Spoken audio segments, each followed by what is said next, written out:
আগামী দিন থেকে বা আগের অনেক মিটিংয়ে আপনারা শুনেছেন যে ফিওনা হারবাল স্কোরে কি কি এখান থেকে পাওয়া যায়। আমি আপনাদের আজকে বলছি এই ফিওনা হারবাল স্কোরে আমি কি কি হারিয়েছি। আমার কথাগুলো আপনারা বোঝার চেষ্টা করবেন। আমি এখানে করে অনেক কিছু হারিয়েছি জানেন। এখানে হয়তো আমাকে বলা হচ্ছে যে আপনি অনেক কিছু পেয়েছেন, হ্যাঁ আমি অবশ্যই পেয়েছি, কিন্তু হারিয়েছি আবার কিছু। আমি কি কি হারিয়েছি আপনাদের একটু বলি। এই ফিওনা হারবাল করতে এসে আমি সর্বপ্রথম হারিয়েছি কি জানেন, যখন আমি কলেজ যেতাম তখন আমার বাবা আমাকে 150 টাকা দিয়ে একটা রেসিং সাইকেল কিনে দিয়েছিল।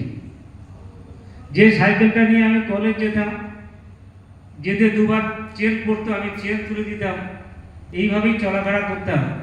যখন ধীরে ধীরে যখন মোজাকের কাজে যেতাম, কলকাতায় জোগাড়ে কাজ করতে যেতাম, সেটাকেও আমি ব্যবহার করতাম।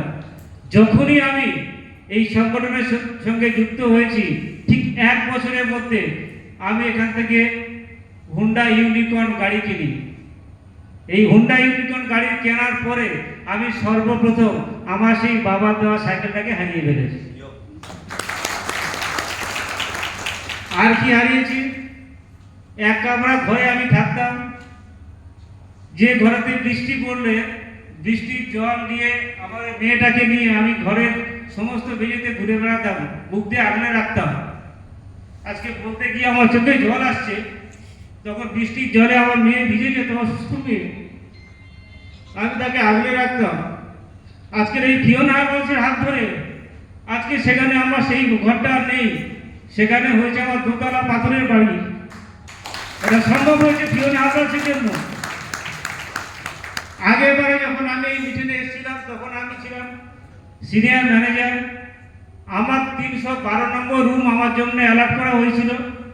আমি ব্যালকনিতে যখন বসেছিলাম তখন জানলা দিয়ে দেখতাম নিচে অনেকগুলো গাড়ি দাঁড়িয়ে আছে।